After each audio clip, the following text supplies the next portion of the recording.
Não, mas não aparece aqui, não. Saudamos a vocês com a graça e a paz do Senhor Jesus. Que Deus abençoe grandemente a vida de cada um de vocês que nos assistem. Nós estamos aqui reunidos como igreja, muito felizes, graças a Deus, por mais uma oportunidade, um privilégio de estarmos para estudar a palavra do Senhor.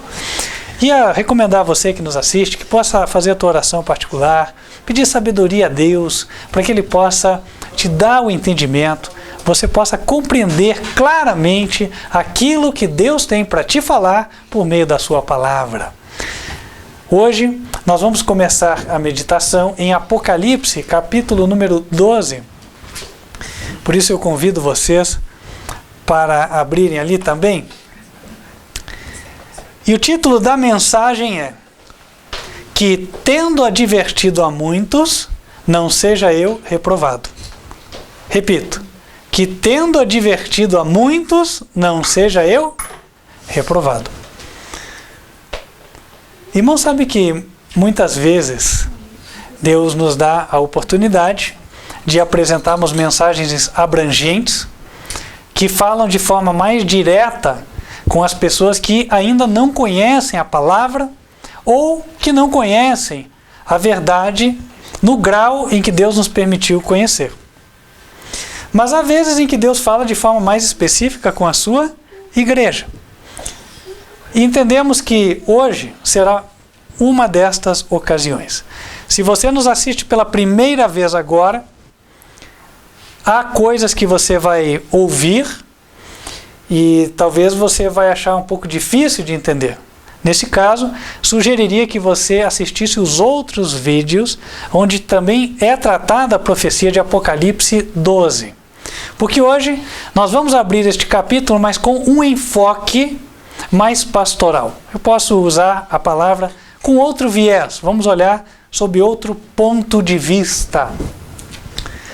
Apocalipse 12 tem uma linguagem simbólica, e a linguagem simbólica ela tem a característica de transmitir uma mensagem que ela tem um fundo por meio daquela entrada ou aquela cortina que é o desenho ou uma imagem, né, que é formada por meio dos símbolos.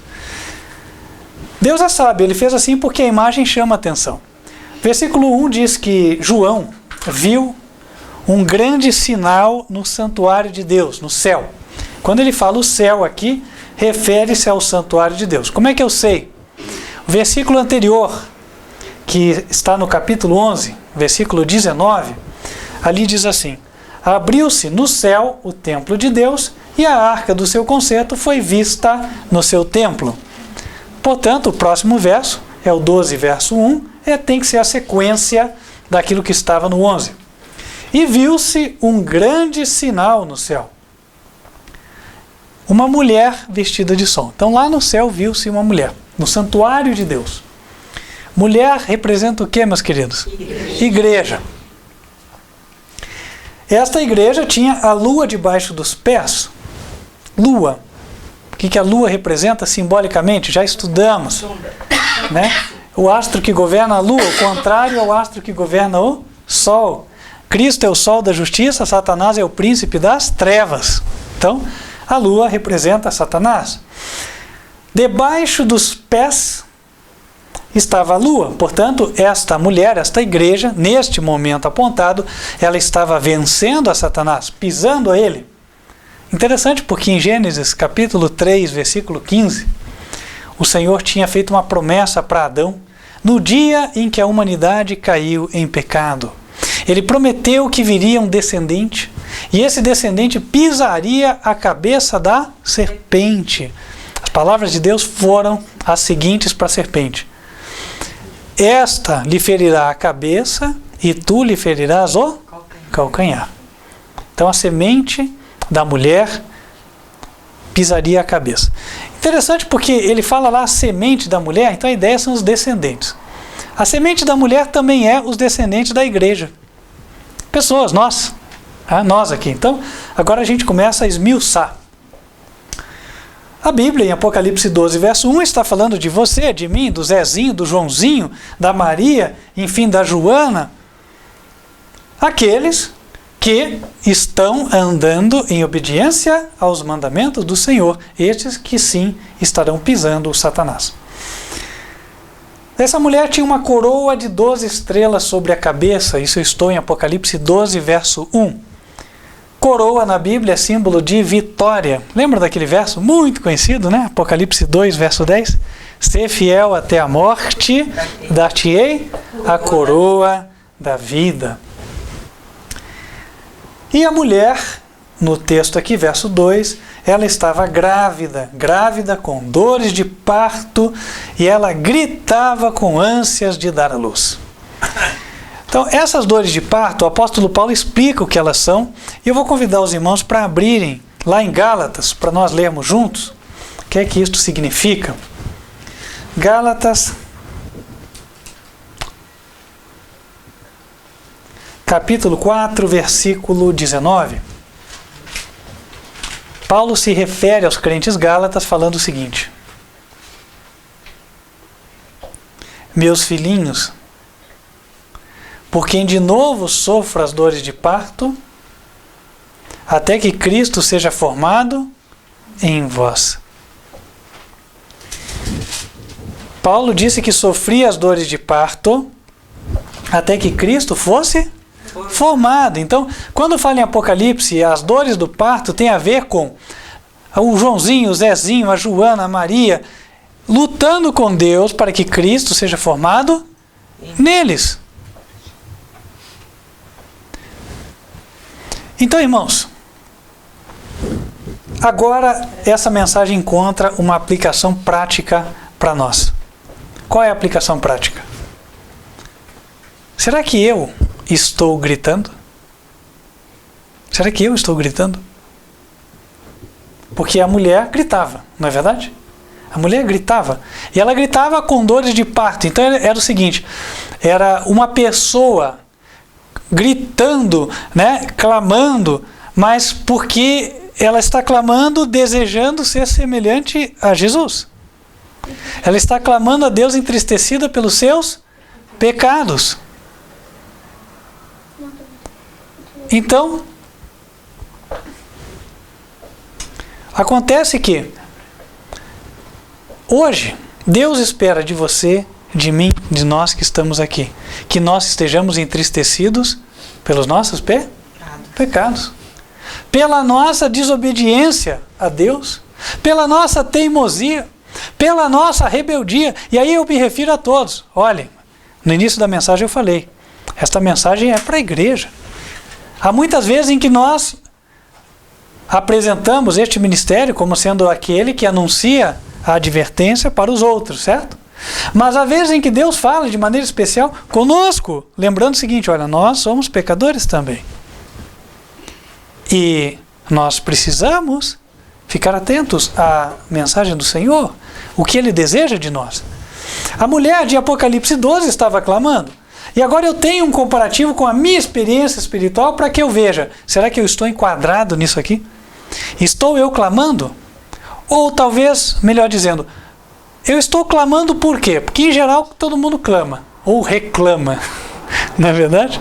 Porque o reclamar é clamar de novo, não é verdade? Já parou para pensar nisso? Né? O prefixo reclamar. Clamar de novo. Vou reclamar o meu direito. Eu já clamei a primeira vez, não recebi, vou reclamar. Certo? Então, a reclamação, ela mostra o seguinte, que o ser humano, ele está clamando para aquilo que agrada a ele.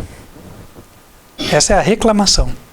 Eu não fui satisfeito, por isso eu estou reclamando. Os meus direitos não foram respeitados, por isso eu estou reclamando. As coisas não estão indo conforme eu esperava, por isso eu estou reclamando. Deus não me deu aquilo que eu esperava receber e eu estou reclamando. Agora, a Bíblia fala que os membros da igreja de Apocalipse 12, eles vão estar clamando por outra coisa. Paulo fala, sofrendo dores de parto até que Cristo seja formado em vós. Eu estou clamando a Deus dizendo, Senhor, eu não estou conseguindo ser igual a Cristo aqui, me ajude. Me ajude a negar o meu eu. me ajude a ser perseverante, me ajude a ter fé, me ajude a obedecer naquele pontinho que ainda falta, me ajude a andar no caminho do Senhor e assim por diante. Reclamar, nesse sentido, seria certo. Reclamar. Clamar e clamar de novo. Esta mulher de Apocalipse 12 está nesta situação. E ela está no caminho certo. Olha que interessante. Quando o ser humano está clamando a Deus por santidade, clamando a Deus por ser igual a Jesus, Deus considera que ele está pisando Satanás. Porque essa mulher está pisando a lua. Não é assim? E aí a gente começa a avaliar como é que está a nossa vida espiritual. Será que isso está acontecendo? Bom, o versículo 3 diz que, no capítulo 12, viu-se outro sinal no céu, lá no santuário. O ambiente é sempre o mesmo, é o mesmo que vem do capítulo 11, não mudou o ambiente. E lá no céu, olha que figura estranha, um grande dragão vermelho, que tinha 7 cabeças, 10 chifres, sobre as cabeças 7 diademas. Vamos lá, resumido. Dragão representa quem? O diabo, o adversário, Satanás, nosso inimigo, o inimigo da nossa alma. Para quem não sabe, está no verso 9, tá? O dragão aqui está na cor vermelha. Vermelha é cor de pecado. Estava no santuário, certo? O vermelho representando o pecado.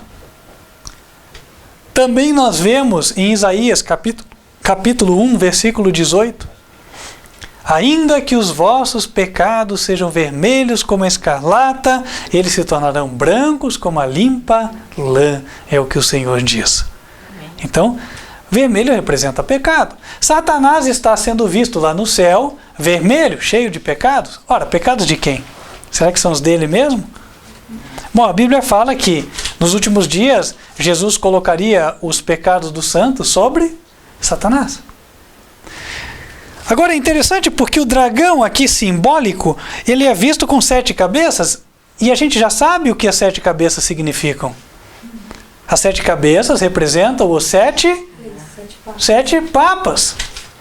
Pio XI, Pio XII, João 23, Paulo VI, João Paulo I, João Paulo II e Bento XVI. Opa, isso está falando da nossa época. Bento XVI, inclusive, vagou já, né? Ele está lá como Papa emérito, está vivo ainda.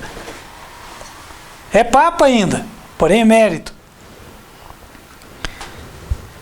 Então estamos aqui nesse tempo. O que o dragão está fazendo lá no céu? O que Satanás está fazendo nesse tempo lá no céu? Vamos ver? Verso 4. A sua cauda levou após si a terça parte das estrelas do céu e lançou-as sobre a terra. Estrelas, Apocalipse 1, versos 20 e 21. Versos 19 e 20. Estrelas são anjos. Até aqui, nenhuma novidade, né? Satanás levou 1/3 dos anjos do céu para a terra. Continua o verso. E o dragão parou diante da mulher que havia de dar à luz, para que, dando ela à luz, lhe tragasse o filho. Como é que a gente interpreta isso? Bom, interpretar não é o caso, é só você entender o que está escrito. Olha só, tem uma mulher grávida, representa o crente, clamando para ser igual a Jesus. E o diabo está contente com isso ou está irado? Está irado. Ele está lá no céu porque ele acusa. Mas na medida em que o crente está se achegando a Deus e não comete mais os pecados, ele vai ficando sem argumento. Então ele vai tendo que ficar de boca calada lá no céu. E isso deixa ele furioso. Você já experimentou deixar o ímpio sem palavra? Como é que ele fica? Né? Se ele puder, ele te bate na hora. É ou não é? Porque diz assim, né? Quando acaba o argumento, alguém apela para a ignorância. Né? Que é o que a gente fala. Ou, na linguagem de um antigo historiador e também pregador da palavra, dizia: o argumento para combater outro argumento irrespondível é o uso da autoridade. seja, cala a boca porque eu mando, né? Então, irmãos, Satanás, quando ele nos vê vencendo prova por prova, ele fica cada vez mais pronto para partir para a ignorância, né? E como é que ele faz isso? Simples, ele dá início à perseguição para querer nos matar. Deus não permite que ele venha com as mãos dele nos esgoelar. Mas daí o que ele faz? Ele vai mandar o parente, o filho, a nora, o vizinho, o marido, a esposa, não é assim? Ele vai mandar o colega de trabalho, a colega de trabalho, o chefe. Ele vai mandar o amigo e assim por diante. Ele tem tanta gente para mandar. A pessoa que você encontra no trânsito, não importa. Quem for ímpio e estiver sob o controle dele vai ranger os dentes para você. E aí você vai ter prova, não é verdade? E aí o diabo já vem falando com você. Essa vida aqui nunca para a prova, Deus não tem misericórdia de mim, que não sei o quê, e fica enchendo a gente de pensamentos de autopiedade, ou autocomiseração também, é a mesma coisa, né? E aí a gente escolhe, né? Mas às vezes acaba dando asa para esse tipo de pensamento, por assim dizer, na verdade, a gente acaba deixando que o diabo nos convença, e não pode ser assim. Não pode ser assim. Isso é mentira. Irmãos, várias vezes eu já percebi na minha vida que vinham os cochichos na mente, daqui a pouco alguém falava uma coisa e batia com o cochicho que eu vinha ouvindo, eu falei, olha só que o diabo está trabalhando lá e está falando aqui, só querendo me derrubar. Ora, faz isso com todo mundo. Irmãos, nós temos que orar a Deus pedindo o dom do discernimento, porque nós temos um inimigo que não dorme. Graças a Deus, nós temos um capitão que também não dorme, que é o Senhor Jesus, que está mais atento do que o diabo, é mais sábio do que ele, mais esperto do que ele. Amém. E antes do diabo fazer, Jesus já contou como é que vai ser, por onde que ele vai vir. Mas nós temos que nos apegar a ele, nos achegar a ele, né? Muitas vezes o ser humano, ele se afasta da fonte da sua força, e essa é a razão pela qual ele cai. Agora, quando o ser humano se achega a Jesus, o diabo está vencido. O dragão, segundo o verso 4, ele estava diante da mulher que havia de dar à luz. Então ele está lá no céu, o Satanás está acusando. Mas você pergunta, pai, como é que a mulher está lá se eu estou aqui na terra? Claro que a visão é simbólica no sentido de que o que está lá é o meu nome, não sou eu fisicamente. Ele está me acusando. Como? Ora, aparece o meu livro lá, ele vai falar, olha, o Jairo, esse aí, olha aí, ó, aqui, ele sabe todos os pontos onde ele tentou e conseguiu algum tipo de vitória, não é assim? Irmãos, primeiro que pela fé aqui nós não temos que dar atenção para nenhum pensamento do diabo. Começou a vir esse negócio que você pecou no passado, esquece isso aí, está lavado no sangue de Jesus, né? Então deixa o diabo se afundar no pecado dele, né? Não dê ouvido para o diabo falando do teu passado. O teu passado Deus já limpou. Você está andando na fé hoje, na obediência, então não dê conversa para ele. Só que daí diz lá que ele está esperando sair o filho para ele matar, tragar o filho. Aí a gente entende por que a perseguição ainda não veio. Quando eu vejo aquelas notícias dizendo, olha, o cristianismo está sendo perseguido na Índia, na China, tal. Irmãos, eu não vou dizer que todas as histórias que eu ouço são mentira, porque daí julgar tudo fica ruim, né? A gente não pode fazer isso.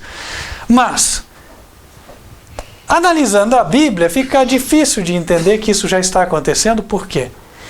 Porque daí você vai saber que quem diz estar sendo perseguido é quem está ensinando o domingo como dia do repouso, certo? Está ensinando a Trindade como Deus verdadeiro. Então assim, não está ensinando a verdade da palavra. E Jesus falou assim, bem-aventurados os perseguidos por causa da justiça. Mateus 5. E a justiça são os mandamentos de Deus. Salmo 119, versículo 172. Todos os teus mandamentos são justiça. Então os felizes, não é quem está sendo perseguido porque foi lá para falar, né, do domingo, da imortalidade da alma, da trindade, etc. Não, o feliz é aquele que está pregando a verdade. Perseguido por causa da verdade. Você hoje crê na verdade, você é perseguido na sua família, você é perseguido no seu ambiente de trabalho, na casa. Então, bem-aventurado é você. Feliz é você, porque bem-aventurado significa feliz. Agora, se você está buscando fazer a política da boa vizinhança e com isso você deu uma acalmada na perseguição, pode ter certeza que você entrou pelo caminho errado. Você estava nadando contra a correnteza, só que cansou de nadar e deixou o rio te levar. Está na hora de recobrar as forças e voltar a nadar. O cristão nada contra a correnteza. O apóstolo Paulo, em 1 Coríntios, no capítulo 9, ele nos fala sobre isso. E eu queria ler com vocês porque o apóstolo Paulo, além de grande pregador, ele foi um exemplo vivo das verdades que ele anunciava. E é assim que todo cristão deve ser. De tal forma que quando o cristão fala, o ímpio, ele sente a influência das palavras porque sabe que aquela pessoa tem testemunho. Não é só blá blá. É vida também, é vida prática. 1 Coríntios 9, a partir do versículo 19. Por quê? Diz Paulo. Sendo livre para com todos, fiz-me servo de todos para ganhar ainda mais. E fiz-me como judeu para os judeus para ganhar os judeus. Para os que estão debaixo da lei, como se estivera debaixo da lei, para ganhar os que estão debaixo da lei. Para os que estão sem lei, como se estivera sem lei, não estando sem lei para com Deus, mas debaixo da lei de Cristo, para ganhar os que estão sem lei. Fiz-me fraco, como fraco para os fracos, para ganhar os fracos. Fiz-me tudo para todos, para por todos os meios chegar a salvar alguns. Eu faço isso por causa do Evangelho, para ser também participante dele. Não sabeis vós que os que correm no estádio, todos na verdade correm, mas um só leva o prêmio? Correi de tal maneira que o alcanceis. E todo aquele que luta, de tudo se abstém. Eles o fazem para alcançar uma coroa corruptível. Nós, porém, uma incorruptível.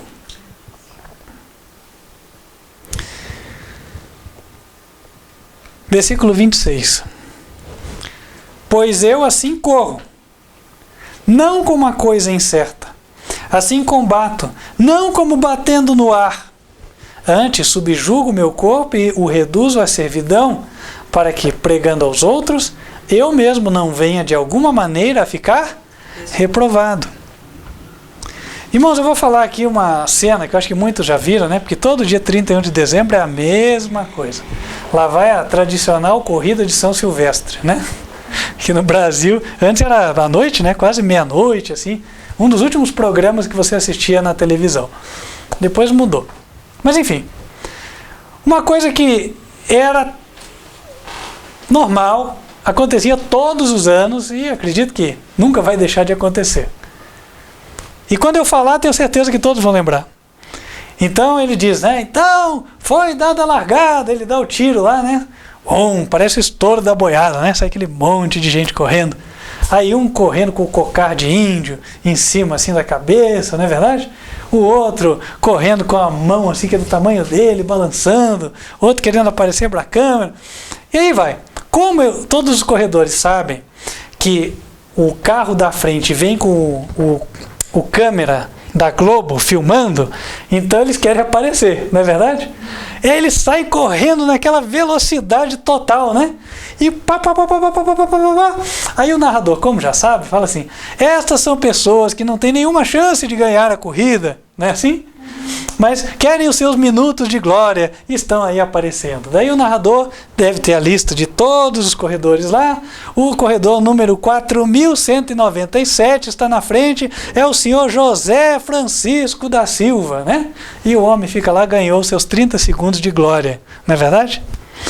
Passado esse primeiro momento, aí ele fala, agora esses que estão vindo são as pessoas que fazem treinamento de corridas de 5.000 metros, de não sei o que e tal, também não tem chance de ganhar, mas querem conseguir o seu melhor tempo. Aí eles vão lá e ficam mais um tempinho na frente. Aí ele fala, agora vem os que têm chance de ganhar, não é assim? Aí aparece lá, esses são os mais preparados, esses são os tal, e aí eles ficam, E aí aquela boiada que estourou, ela se torna numa cobra, depois numa minhoca, depois num fiozinho de costura, depois vai separando e fica só um aqui, outro lá, outro lá, outro lá, outro lá, até que por fim alguém se destaca e ganha o prêmio. Interessante, irmãos. Paulo, quando ele fez o exemplo da maratona, era exatamente isso. Na época eles tinham algo semelhante ao que se vê hoje nessas pistas de atletismo, que era a arena deles, e todo mundo se esforçava para ganhar. Acontece que só iam ganhar os mais bem preparados. Para cruzar a linha de chegada, quase qualquer pessoa sem preparo conseguia, não é assim? Então é o estouro da boiada, sai todo mundo. Quem quer os seus 30 minutos de glória, sai, corre, tudo bem. Só que, se alguém quer ganhar algo de fato naquela corrida, ele tem que se preparar e muito, não é assim? Aqueles que aparecem lá na frente, quantos anos faz que eles estão correndo? Eu me lembro de uma vez que um brasileiro ganhou, e eu até conheci a história do rapaz. Ele corria desde os 14 anos. Então imagina quantos anos de treino para conseguir chegar lá e ganhar uma vez. A pessoa se abstém de quase tudo, irmãos. Não sei se você para pensar. Enquanto você estava lá estudando, fazendo outra coisa e tal, esse indivíduo, ele acordava, aí ele começava o dia correndo lá, tantos quilômetros, não é assim? Aí fazia lá os exercícios, comia, não sei o que, descansava um pouquinho, daqui a pouco, onde que ele está? Correndo de novo. Quando não, está lá na musculação, enfim, está sempre focado na sua meta. E é interessante que esse paralelo, ele cabe com a vida cristã. O apóstolo Paulo fala que nós somos pessoas que estão correndo. Nós estamos correndo a maratona da vida eterna. Nós precisamos chegar. Agora, qual é a intensidade do nosso preparo? Pararam para pensar nisso? Será que o nosso desejo da vida eterna ele é expressado no dia do culto? E nos outros dias parece que ele diminui um pouco, assim, não é aquele entusiasmo mesmo. Quando aparece aquela coisinha assim que a gente sabe que não agrada a Deus, mas a gente gosta, né? Aí parece que a gente esqueceu que nós somos corredores. A gente fala, como eu vi uma vez num vídeo, né? Um rapaz falava assim, a preparação do novo ano. No próximo ano eu quero ser que nem, um exemplo hipotético, né? Usain Bolt, né? O campeão lá da corrida, né? Que eu vou começar, todo dia eu vou acordar cedo, vou fazer assim, vou fazer assim.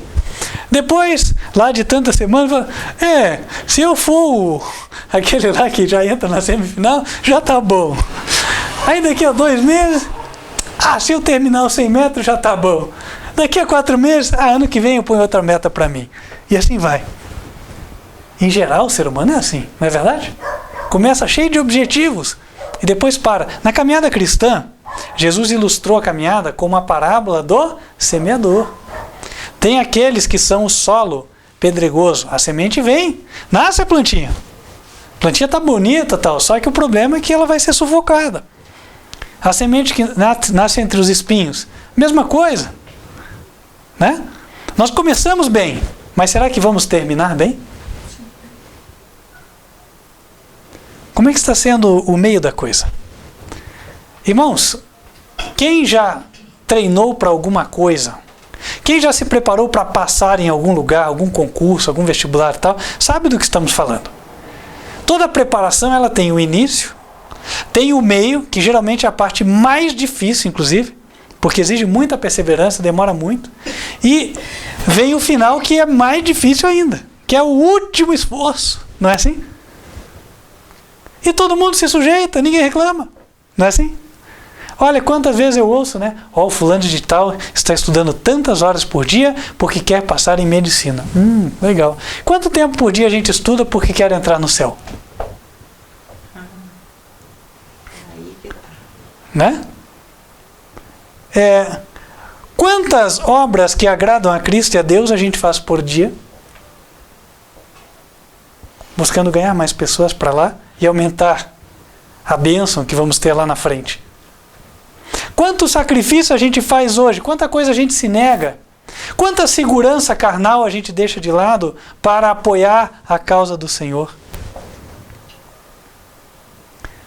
Sabe, meus queridos irmãos, quando nós chegarmos lá naquele grande dia do juízo, Não vai ser necessário Jesus abrir a boca, nós já vamos confessar o que nós fomos.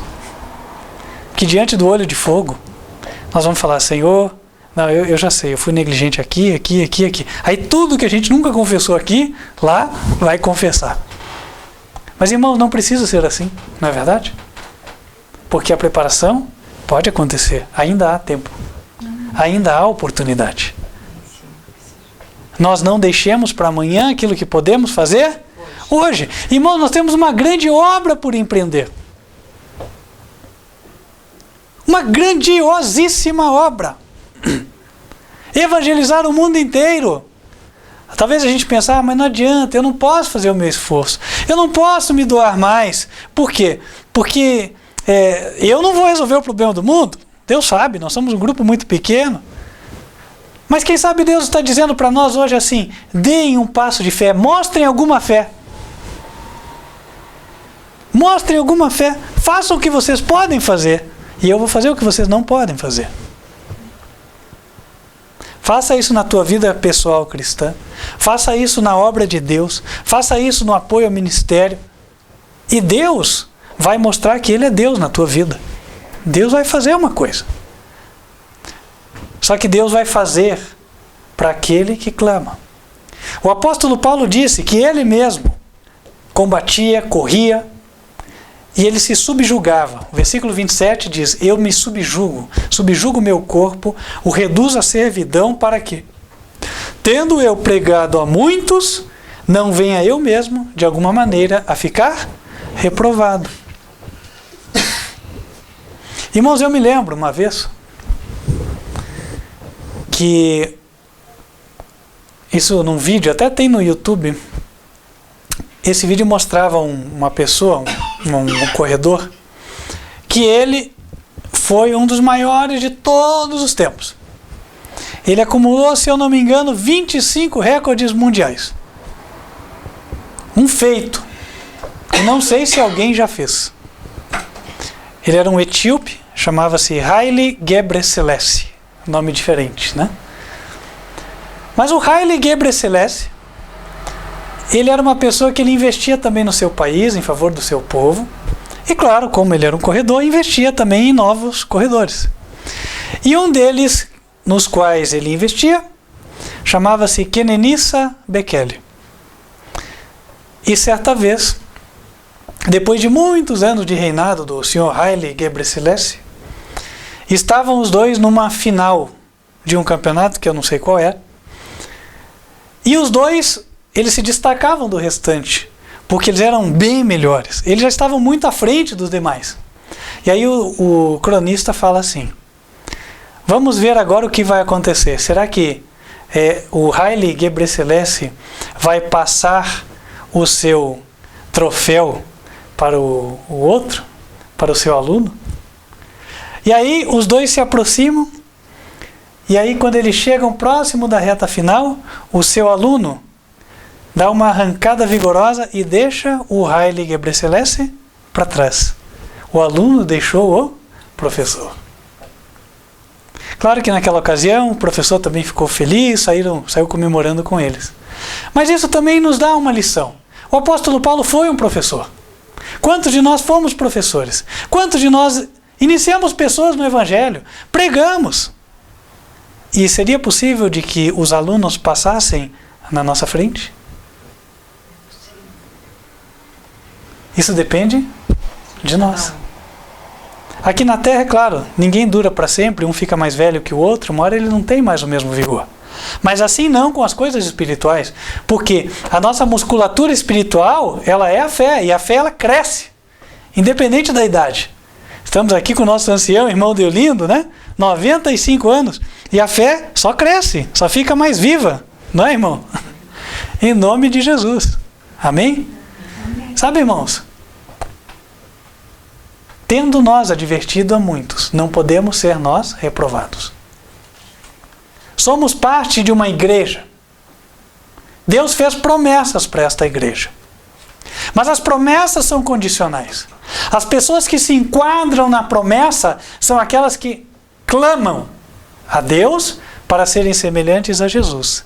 Não aquelas que reclamam porque as coisas não saíram à sua maneira. Seremos nós das pessoas que clamam ou das pessoas que reclamam? Irmãos, o sincero desejo de Deus e do céu é que nós estejamos entre aqueles que clamam, entre aqueles descritos em Apocalipse 14, versículo 12. Aqui está a perseverança dos santos. Aqui estão os que guardam os mandamentos de Deus e a fé de Jesus. E o apelo de hoje vai ser um pouco diferente. Em vez de pedir para levantarem as mãos, vou apelar para que cada um, nesta semana, esteja orando, pedindo a Deus que fale consigo, dizendo o seguinte: Senhor, onde eu posso me doar mais para Ti? Onde? Onde eu posso me doar mais para Ti? Na minha vida pessoal, no meu tempo, nos meus talentos, em tudo aquilo que o Senhor colocou para mim como talento, que Ele vai pedir conta lá no céu. E aí, irmãos, ouçam Deus falar com vocês. Nós temos a chance de construir uma bela história. Depende de nós. Deus tem feito a sua parte. Jesus tem feito a sua parte. Os anjos dele têm feito a sua parte. Estão nos impulsionando para que nós cooperemos com eles e façamos a nossa parte. Vamos fazer a nossa parte?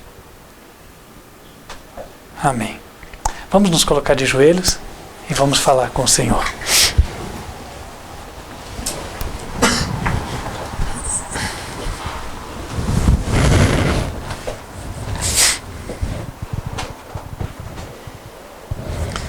Santo e bom Deus, que nos altos céus habitas. Nós queremos pedir o perdão dos nossos pecados.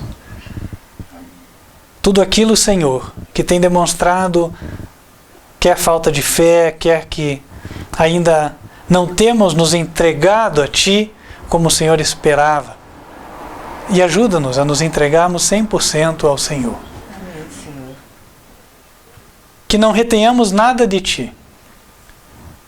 E assim, ó Deus, mediante o nosso pequeno passo de fé, porque é pequeno aos Teus olhos, o Senhor possa grandemente abençoar a nossa vida espiritual e a Tua santa obra. E assim o Evangelho chegue a toda nação, tribo, língua e povo. Amém, Senhor. Venha fortalecer os fracos. Venha, Senhor, encorajar aqueles que hoje estão acovardados. Venha, ó Deus, animar os desanimados, confortar os angustiados e aflitos. Venha sarar as feridas do Teu povo nesta noite. Que saiamos daqui, Senhor, renovados por Ti, com um novo compromisso, uma nova disposição.